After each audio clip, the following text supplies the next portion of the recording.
Halo, Assalamualaikum. Perkenalkan, nama saya Ninda Ruzai dari Pendidikan Biologi semester 5 dengan APM 1811060238 Fakultas Tarbiyah dan Keguruan Universitas Islam Negeri Raden Intan, Lampung. Kurikulum adalah perangkat mata pelajaran yang diajarkan pada suatu lembaga pendidikan. Kurikulum dapat mengalami perubahan apabila adanya perbedaan dalam satu atau lebih komponen kurikulum antara dua periode tertentu.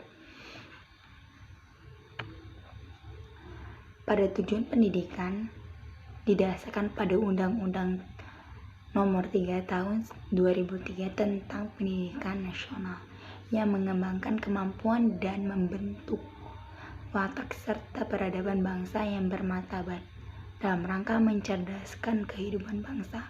Jadi dalam pendidikan ini mencetuskan untuk bangsa itu lebih cerdas lagi dan bermartabat lagi. Dan pada materi pembelajaran dibagi menjadi 5, yaitu sahih atau valid, tingkat kepentingan, kebermaknaan, layak dipelajari, dan menarik minat. Sahih atau valid itu lengkap. Jadi dalam suatu pendidikan itu harus memiliki dasar-dasar supaya pendidikan itu semakin lengkap. Tingkat kepentingan dalam suatu kurikulum itu harus menitik beratkan kepentingan. Jadi kurikulum itu harus penting di dalam pendidikan itu agar mahasiswa-siswa itu lebih tanggap lagi dan lebih cerdas lagi.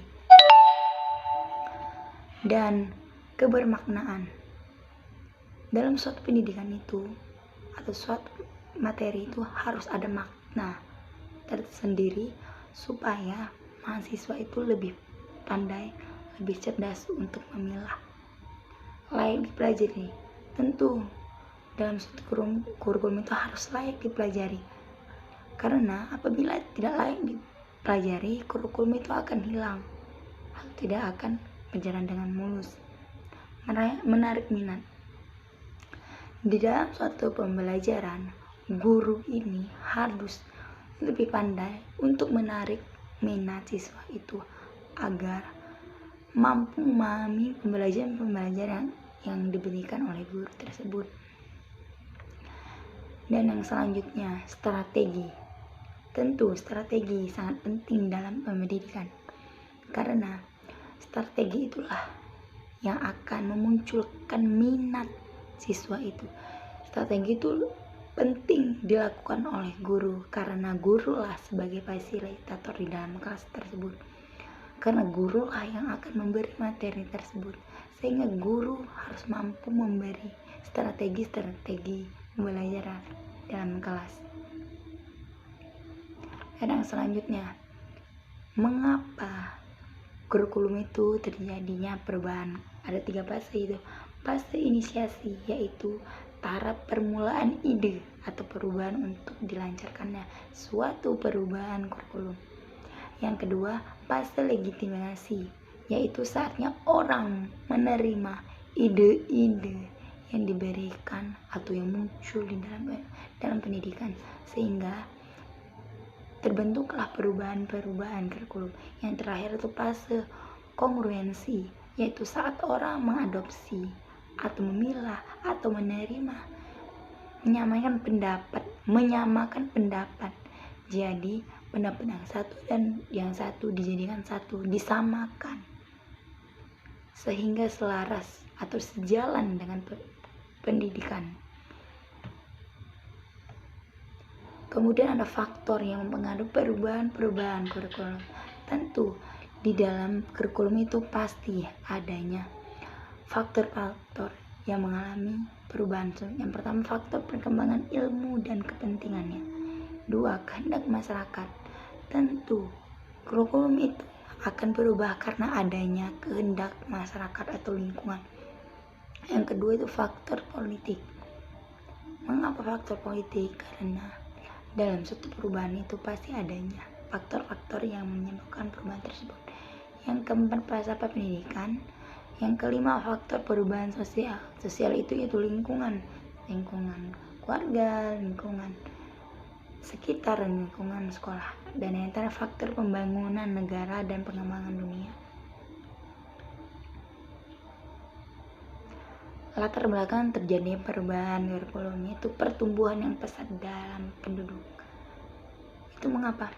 Seperti di era modern ini,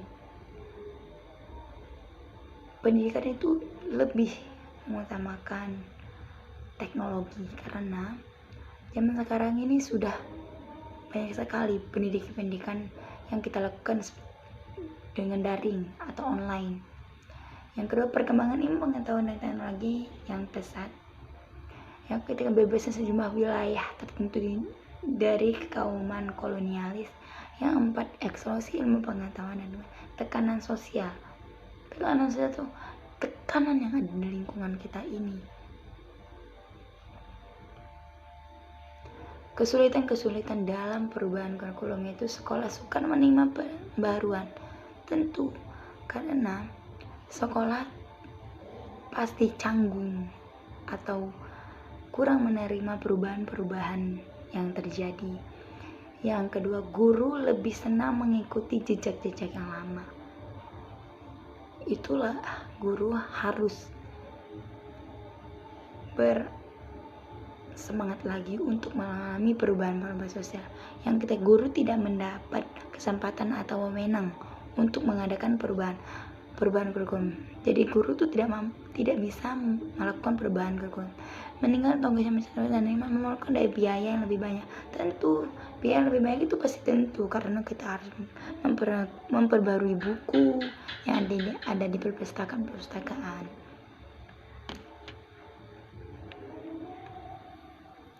Proses perbaikan kurikulum terutama tergantung pada guru.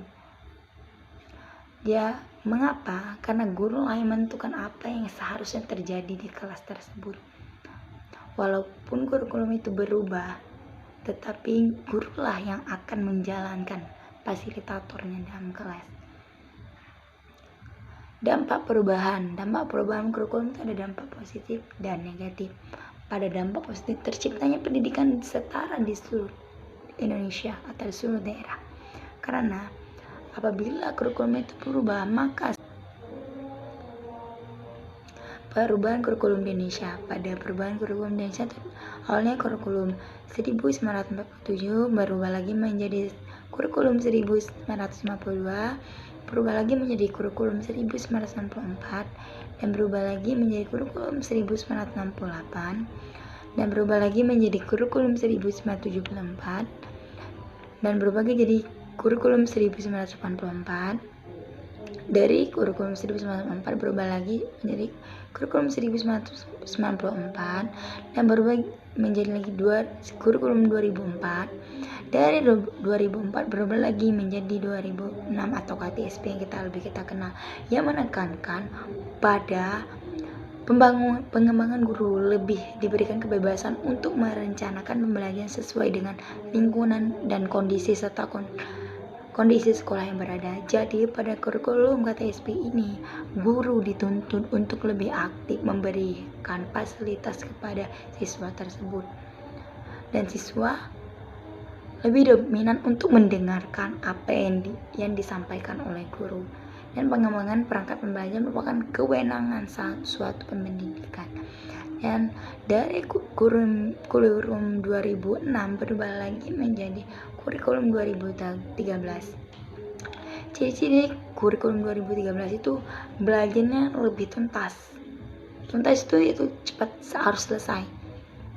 Penilaian autentik, penilaian berkesinambungan, menggunakan teknik penilaian bervariasi. Bervariasi itu ada penilaian kognitif, afektif, dan psikomotorik. Dan yang kelima itu berdasarkan acuan kriteria.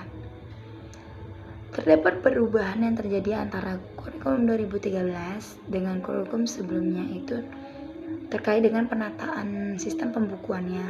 Itu tentu sistem penataan pada kurikulum 2006 itu hanya menyertakan poin-poin saja, sedangkan pada 2013 itu poin dan penjelasan diberikan di dalam buku itu, sehingga siswa itu lebih aktif lagi untuk mempelajari mata pelajaran.